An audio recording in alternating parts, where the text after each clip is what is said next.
I'm Allie. I came out after 20 years of marriage and I have 3 kids. I'm Melissa and I have 2 kids and I came out at 37 after an 11-year marriage. This podcast is about coming out later and the struggles and victories that come with it.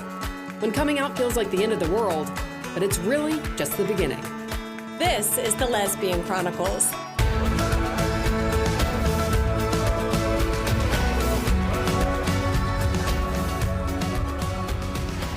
Welcome to the Lesbian Chronicles. Here we are. Melissa, you're just getting back. I just got back from Colorado last night. So yeah, I'm just like, we didn't get back until late. So I'm like, I kind of am like, what am I doing in this world right now? Like, what are my obligations? I was so impressed that you got together with Kristen. I know. Yeah. We met up with our friend Kristen, and she lives in Denver now, and her and her husband drove up and went to Keystone. We actually didn't get to ski together. Like, we went up a lift together, but then we all broke apart. Like, I snowboard and I'm like so much slower than everybody on skis. Right. Because my 40-year-old brain is like, don't kill yourself. Don't get hurt. Don't get hurt. Don't get hurt. Yeah. And I did not get hurt. I did fall once where like it kind of hurt my back. And then like later on that night, I was in bed and I turned over my back, like popped. And I was like, looked at Marina. I was like, that never happens. I must have like compacted my back with that fall, but we survived. It was awesome. We had a good time. Marina and I, the first stop that we had was at a tattoo shop in Denver. Because we've been trying to get these little like lightning bolt tattoos, matching Very tattoos. cool. Yeah. We've been trying around Atlanta and everybody's like booked or they won't take us because it's like too small. And so we were like, all right, too small, we'll do 2 tattoos. So we both did the lightning bolt. Marina did a little turtle that like represents like growth and exploration and that kind of thing. And then I did a tattoo that has pretty much 0 meaning at all. I had to ask. Yeah, like what is that? It's Toad from Nintendo, like the Mario Party. That's like my go-to character. And I was like, you know what? He's super cute. So I'm just going to go for it. And I think it also kind of balances out my resting bitch face. Okay, good. So like, that way people can see that. And Toad's like friendly, fun. like, hi. Yeah. So I don't look like such an asshole. I mean, why am I such a chicken shit about tattoos? You know, what's funny is like, I pass out like from having blood drawn, or if I hurt myself, like I am like fucking out like a light. But this doesn't hurt. Like it stings a little bit. And yeah, I'm not going in and like getting like a full sleeve done, or, you know, some people have these like massive pieces done that take like hours. Like I can see that like being painful, but like this is over and done with in like 30-45 minutes. So it's really not even that long. It's not the pain. It's a little bit the pain. It's more like it's a tattoo. Forever. That part is a little difficult. And like for the longest time, I've always been like, there's nothing I can think of that I really want that bad. Yeah. And like, I kind of feel that way about Toad. But at the same time, my kids, when I pitched the idea to them, they were like, that's amazing. Like they thought it was great. So I was like, okay. Yeah. And I'm like, I'm 42. Okay. Like, I think at this point I can kind of like decide to get a tattoo on a whim and do whatever I want. But I did get the text from my mom. Did you get a tattoo? And I was like, damn it, Marina, you didn't block my mom from your Instagram stories. So yeah. Yeah, the hits keep coming for her. I know. Now you're getting tattoos. I know, right? It's a lot for a 77-year-old lady to take. It is. God, can this woman get a break?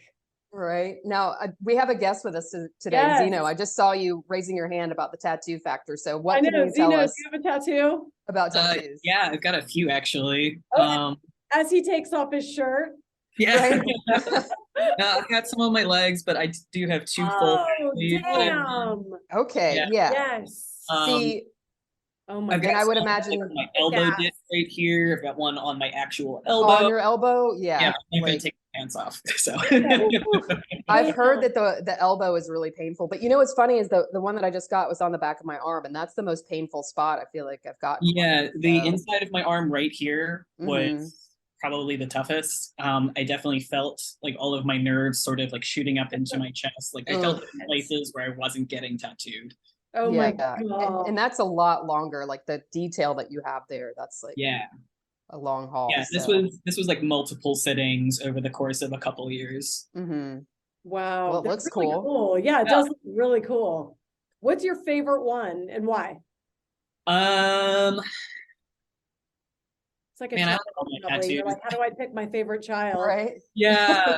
Um, so I'll go with the one that has the best story behind it. Okay. I worked at a pizza place in Minneapolis for 4 years.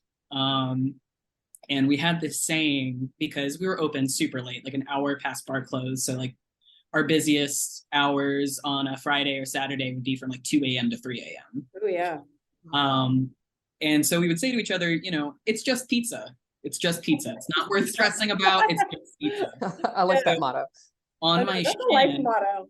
yeah, just noodles. It's just pizza. It's noodles. So on my left shin, I have just pizza. Okay, It's, yes.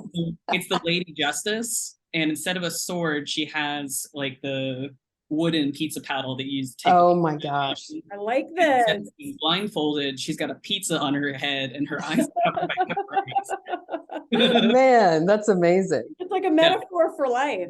And like no one else will have that tattoo. know, I right? don't think so, no. Like, That's I think that's awesome. one of the best parts. Like, because when I'm thinking of tattoos, I'm like, everybody has like the cool like dragons and eagles and all this shit. And Yeah. I'm like, my favorite animal is like a penguin. Like, I don't think that looks as cool. So I like it. I like the creativity. Yeah, that is really cool. Well, Zeno, I'm going to point out, I never do the way that this came where you were coming on the show. This never happens. Like literally, typically, if we have a guest, Melissa and I will talk about it for a month of who we want.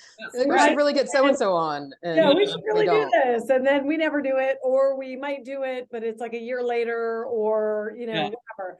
So for me to connect with somebody that fast, and it was a quick conversation. It wasn't anything that you would probably leave there and think about any longer. But I went on that run after, and I just thought, you're compelling.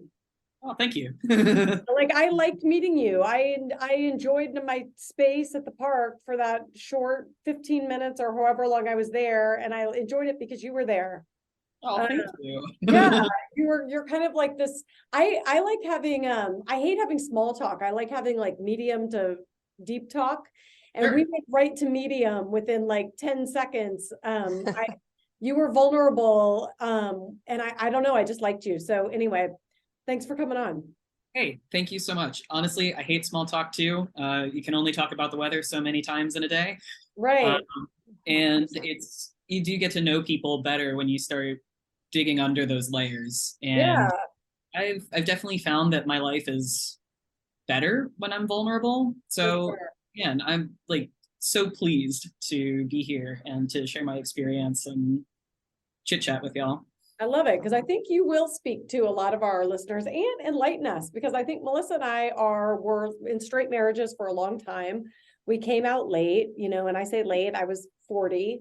Now I'm 48. I have, children. Melissa has children. We made a big life transition in that way. And we're learning more about being transgender, or, how sexuality isn't always about gender. And I feel like we both could use lessons. I mean, I feel like Melissa and I stumble on things all the time or even today, and my son's here, oftentimes I'll say stuff and he's like, don't say that. Like you're doing it wrong.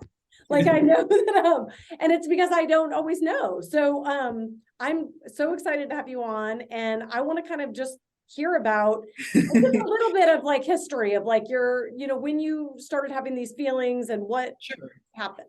So my earliest feelings that I wasn't like necessarily all girl, or I wasn't identifying with my assigned gender at birth, was wanting to cut my hair really, really young. All of the photos of me before I was like, I want to say 12, my hair is like down to my butt.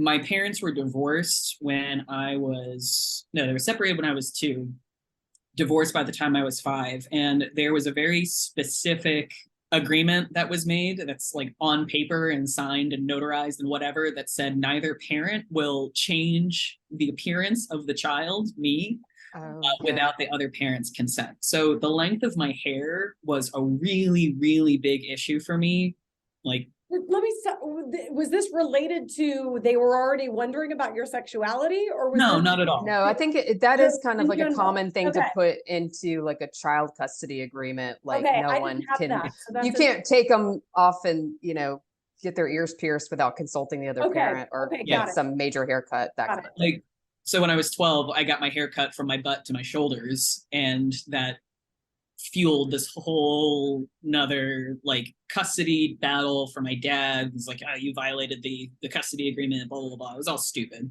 That's a stretch.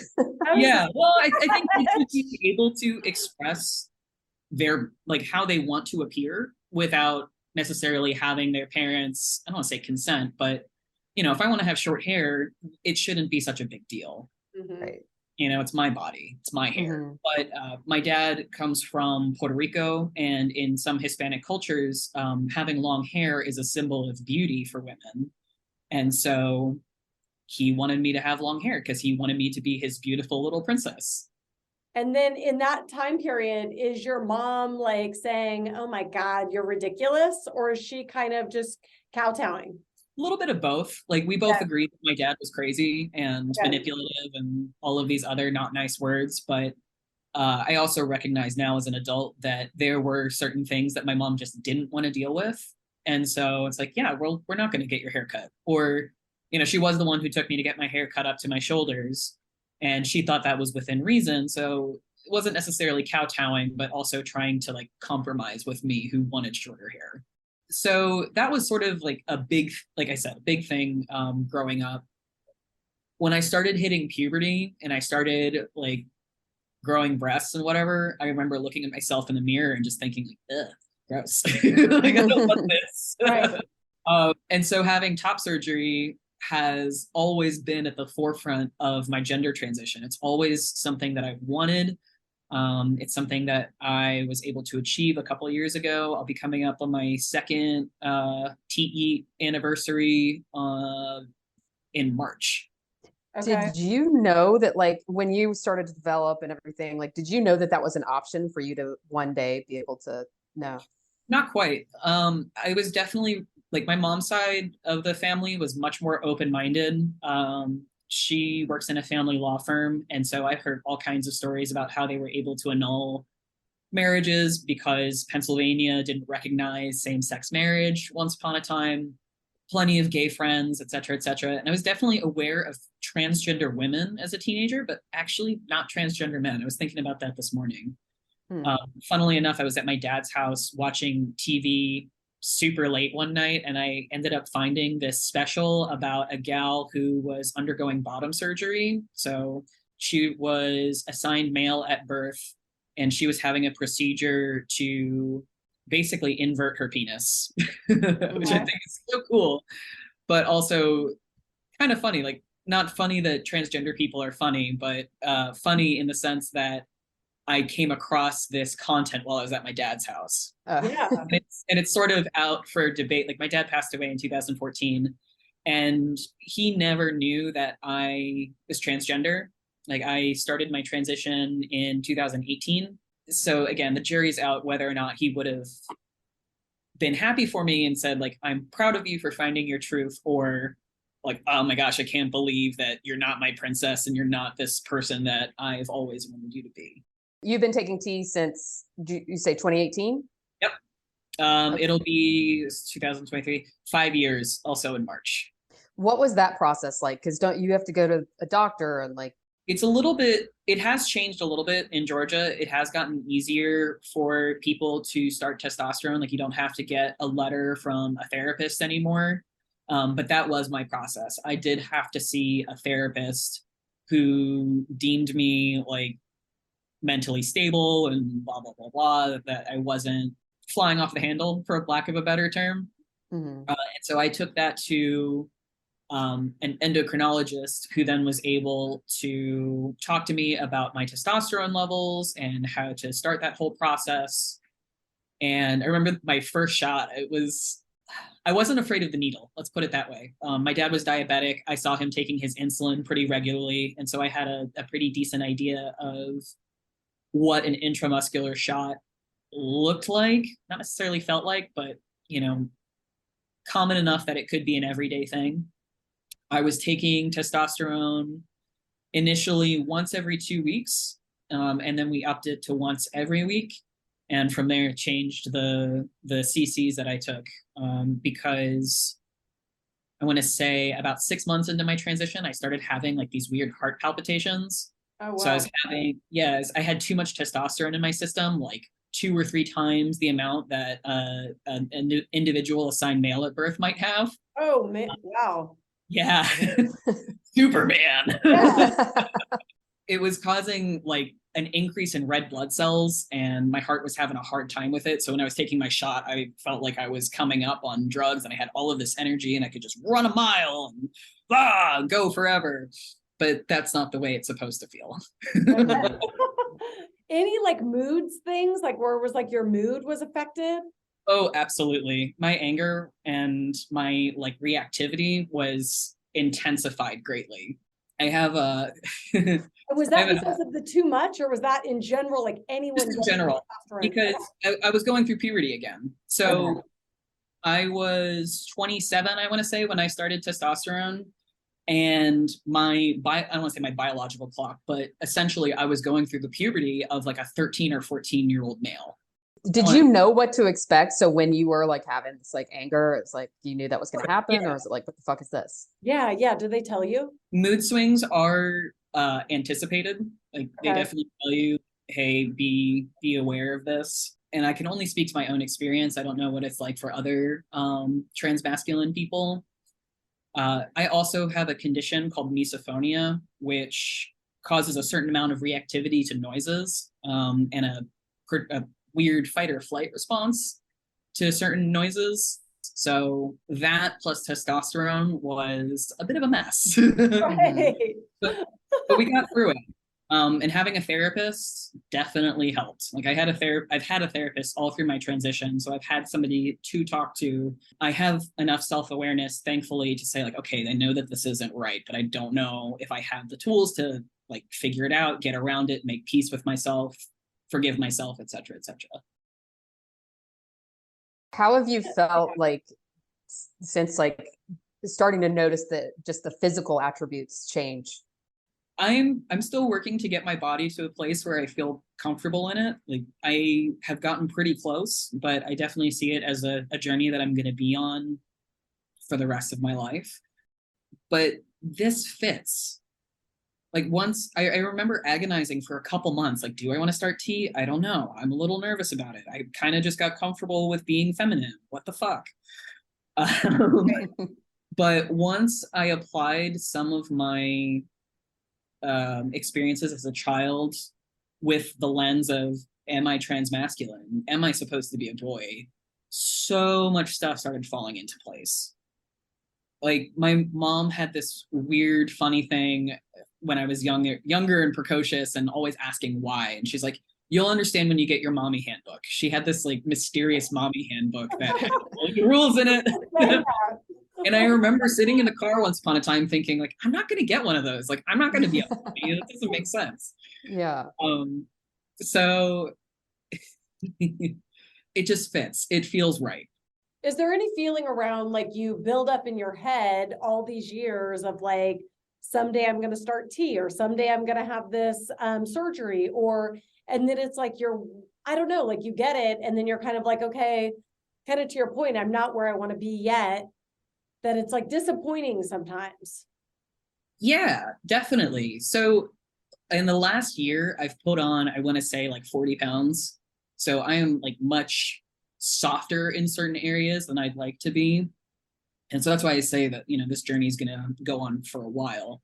Like I've been strength training for the last couple months because I want to look like a fucking Dragon Ball Z character. Like that's what I idolized when I was a kid. I want to be all muscly. I don't want to scream for hours on end, but I want to be physically fit. I want to do cool things with my body.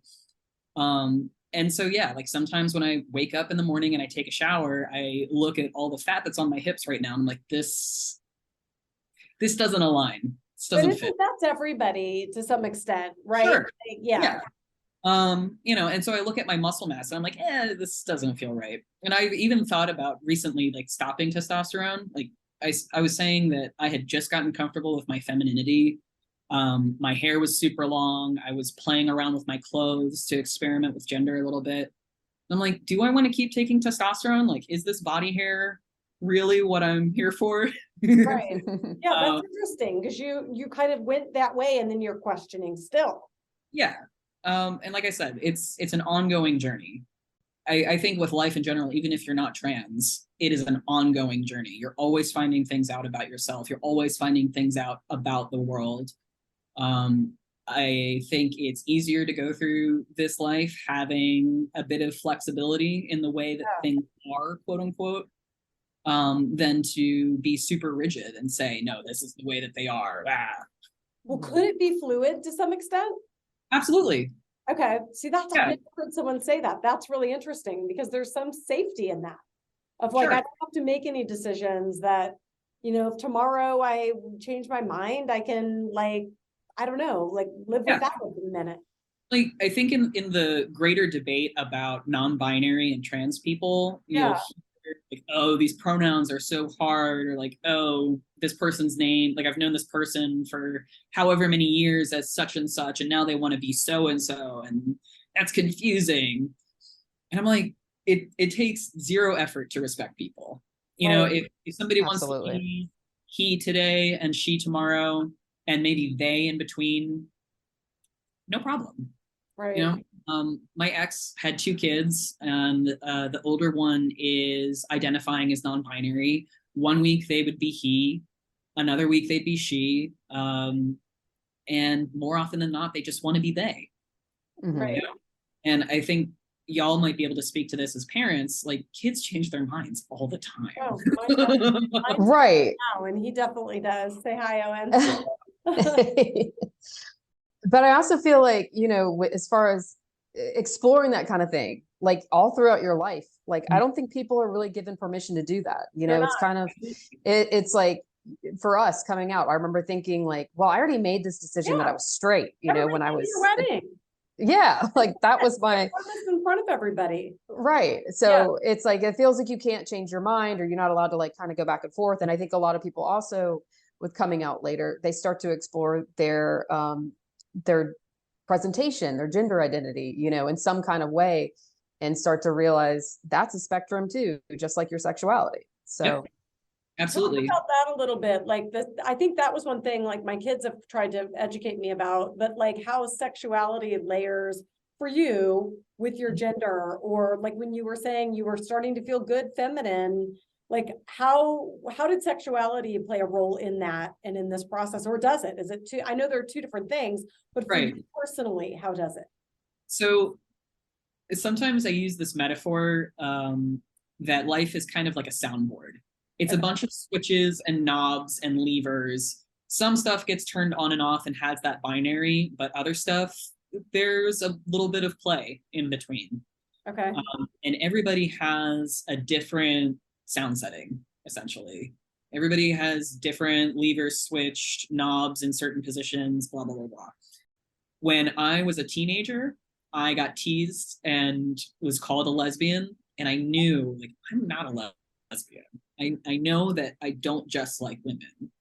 I wasn't opposed to dating women, and I think I had a harder time with it though, because as a femme, or like just as a person myself, I hold myself to a very high standard. So to date other women, to me, it's like you have to meet this high standard. So I ended up not dating women until much later in life. But I did know that I was attracted to masculine people. I am still attracted to masculine people, fortunately or unfortunately, kind of depends. Masculine people meaning it's the person. Like you wouldn't, it might be a woman, it might be a man. Yeah. Okay. I still find myself attracted to feminine individuals. And like, jury's out. Like, I just got out of the relationship. So I'm going to be taking some time to really feel out what do I want, because more often than not, I feel like I just want to be alone. It's hard. Relationship. I think that's a good space. Yeah, I agree. I've also I have encountered people who are like, oh, so you're a man now. Does that mean you like women? I'm like, no, my sexuality hasn't changed. My gender presentation is something for me, and sexuality is a little bit more about how I relate to other people, you know? Oh, that's Do you have a label for your sexuality, or Queer. is it just Weird. yeah? Yeah, it's a great catch-all, and I appreciate that the term can be sort of reclaimed. Absolutely. I want to hear you also talk a little bit about how, you were in the service industry for a time. And I thought it was interesting that you said, being trans, you felt this need to like, you can't just show up at the table and not put on almost like a show. Whereas Mhm. some of like the feminine servers could kind of just show up and wing it and be whatever and still get these great tips. But it's like if you show up trans, sometimes there's more pressure. Yeah. Say it your way, because I'm sure I'm not saying it the right way. No, But that's okay. It's kind of I don't want to say a touchy subject, but yeah, definitely something that I can only speak to my experience with.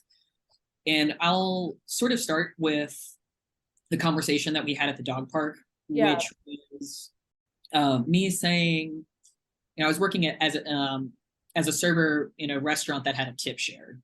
So I worked with a lot of femme presenting individuals who would come in with like their hair done, their makeup did, et cetera, et cetera.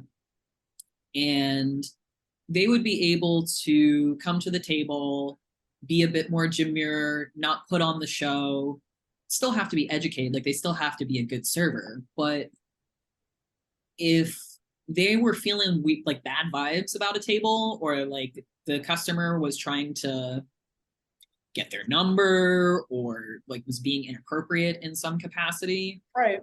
they would be able to come to me and say like, hey, can you finish out this table? Because we're all getting the same money at the end of the day. Right. Mm-hmm. But being trans, I think I was trying to cover up like the gender expectations of servers with my personality. Like I'm thinking of another table at the same restaurant where I was asked to cover. The original server was a man, but he was not vibing with the ladies at this table.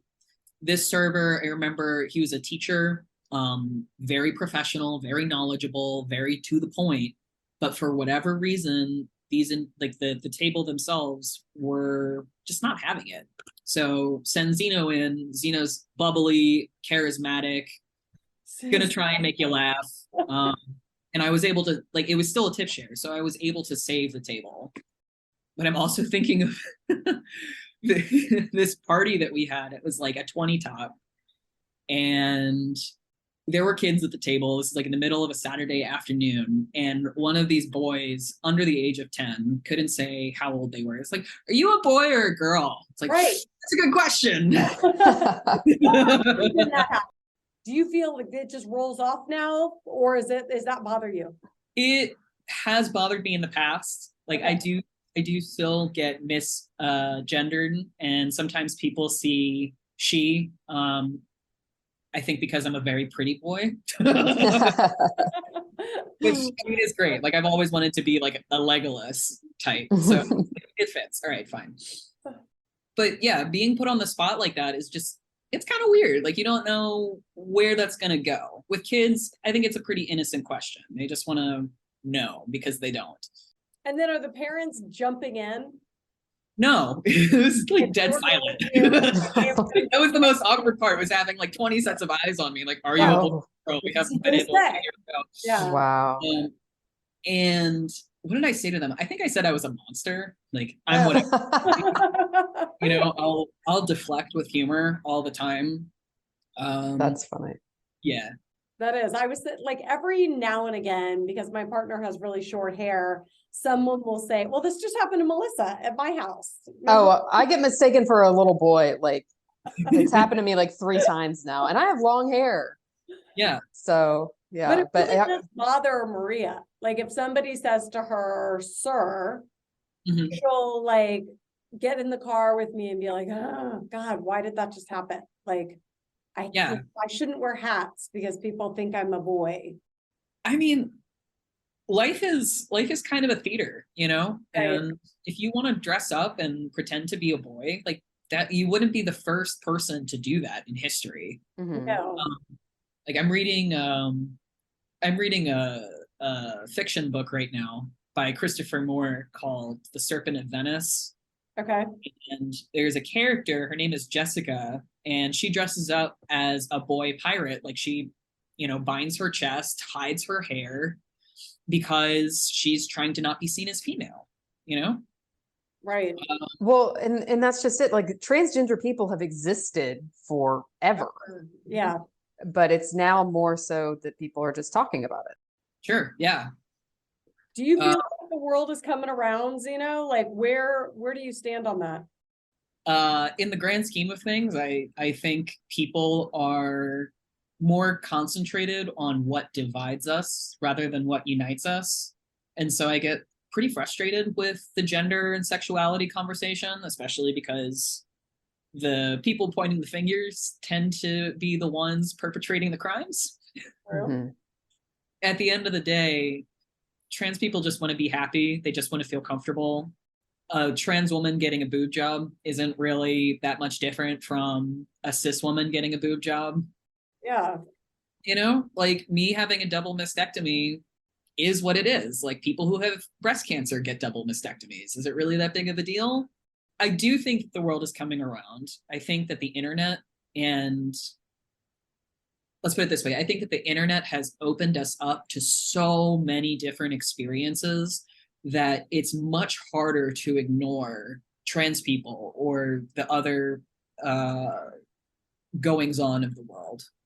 Right. I think that's true. And I think our kids are so exposed in a way we weren't. Like your school, there's lots of trans people. Yeah. It's not a thing anymore to this next generation coming on. They don't even understand why it's even anyone's talking about it. It's like, a non-issue for younger generations. Yeah. Them. Yeah. That's awesome. Great. Yeah. Well, and I think, you know, a lot of people, for one, don't realize how many transgender people are around them, and they just don't even know it, you know? Yeah, everybody makes such a big deal about the bathroom thing. It's like, you're not going to notice. Like you probably shared a bathroom with a transgender person before, and it was nothing thing. Yeah. You didn't even realize. Exactly. Right. Like whether I sit or stand to pee is none of your business. So absolutely. True. I think because I've heard the term with trans women used before, the word trap. Like, oh, this person is really pretty, but they have a penis, and that upsets men for whatever reason because they don't want to be seen as gay or be made to confront those feelings. And like, since I'm not a trans woman, I can't really speak to it that much. Like my grandmother was telling me a story. She was trying to relate to me being trans, that back in like the 60s and 70s, she would go out with this friend of hers to bars and like basically, for lack of a better term, try to spot the tranny and see, you know, who was a male masquerading as a female. But it's a good chance that some of those performers were trans women.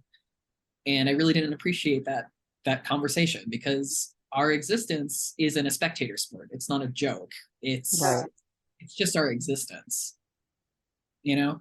That's interesting. Yeah. Now I think, you know, for our audience and Allie and I, like we said at the beginning, you know, we're learning more and more each day as we've come out. What are some like resources that you would recommend to people, like to kind of learn more about the transgender community? So the first thing that comes to mind is Instagram for some reason, because I think the best way to learn about trans people is from the people themselves.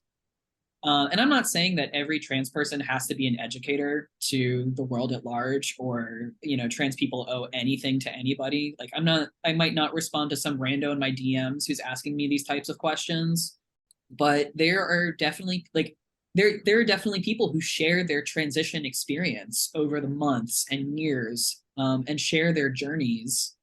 So looking up hashtags like trans mask, trans femme, hashtag testosterone, hashtag estrogen, hashtag gender transition, anything that you could possibly think of relating to transition look for that on Instagram and see what you can find, because people do share their lives.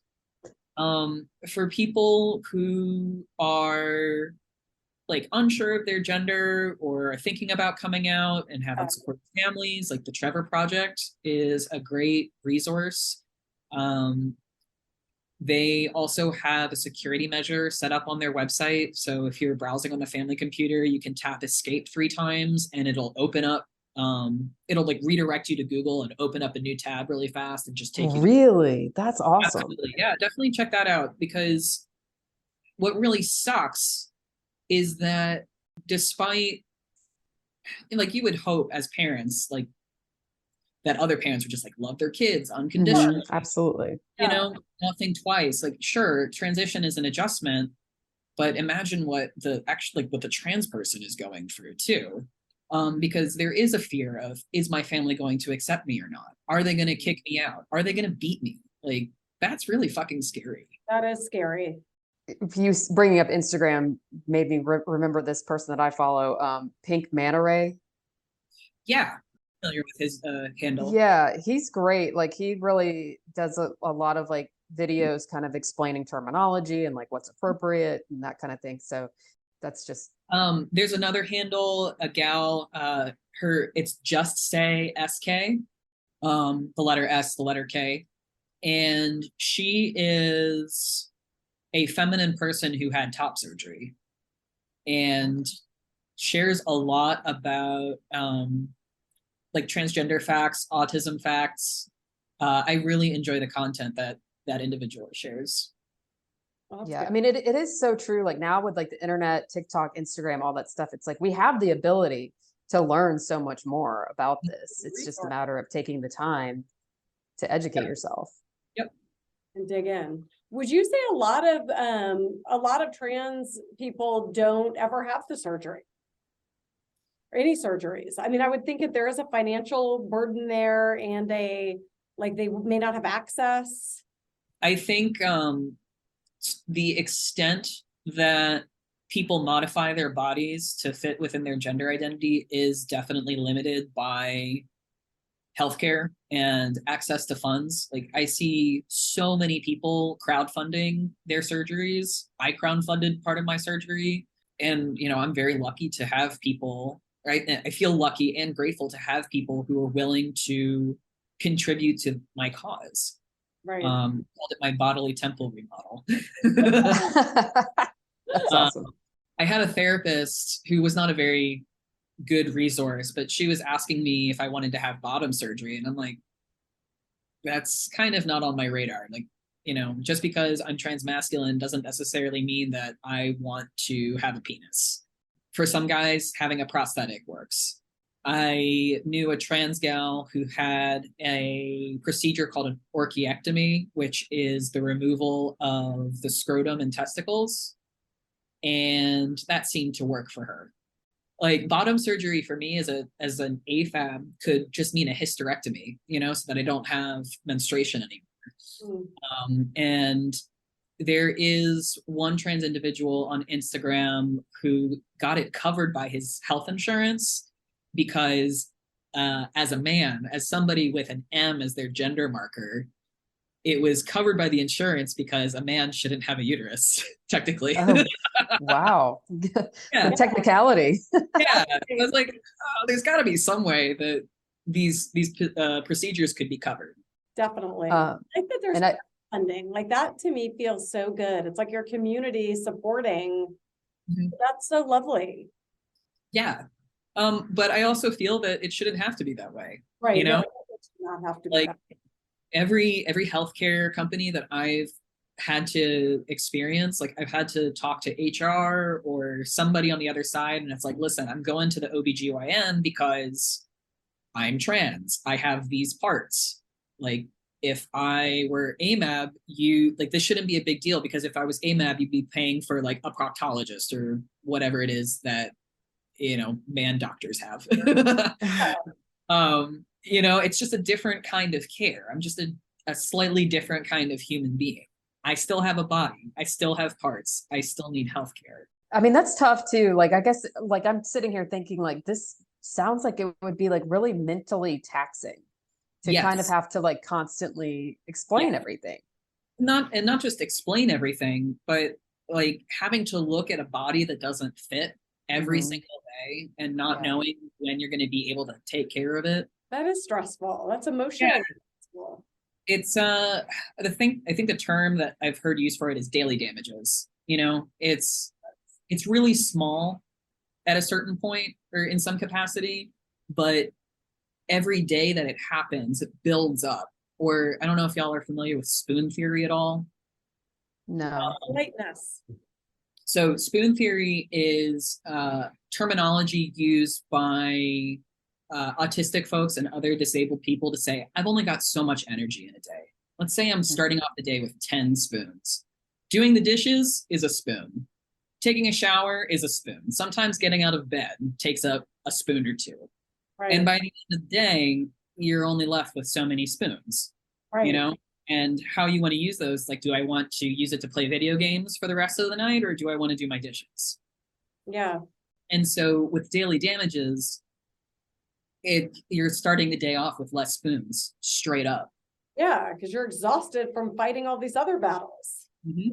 Do you feel like you're on the road to feeling whole, that you're not starting off the day with less spoons? Yes, definitely. Like when I was saying that having my top surgery and having testosterone started, like it settled a lot of my mental demons.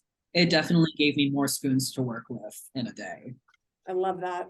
That's awesome.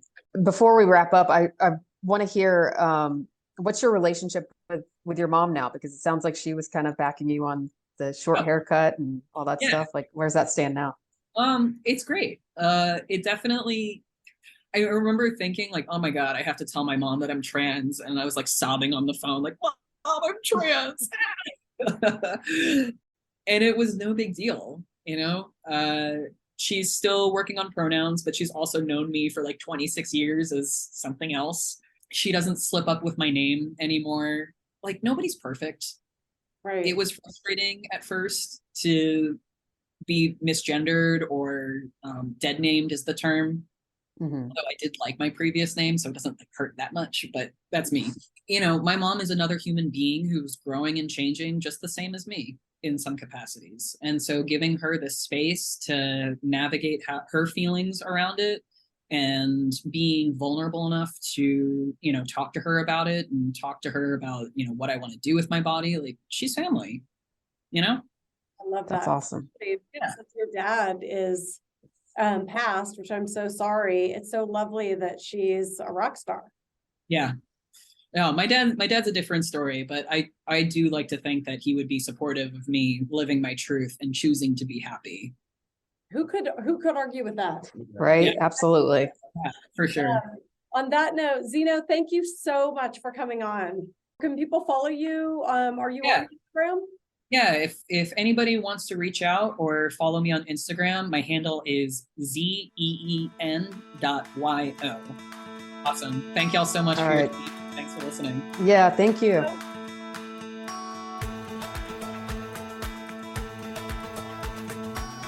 Want to support the Lesbian Chronicles podcast? Rate us and write a review on Apple Podcasts or Spotify. We love listener feedback. If you'd like to share your story, email us at melissaandallie@gmail.com. That's Melissa, MELISA, and Allie, ALLI, @gmail.com. Or follow us on Instagram at Lesbian Chronicles.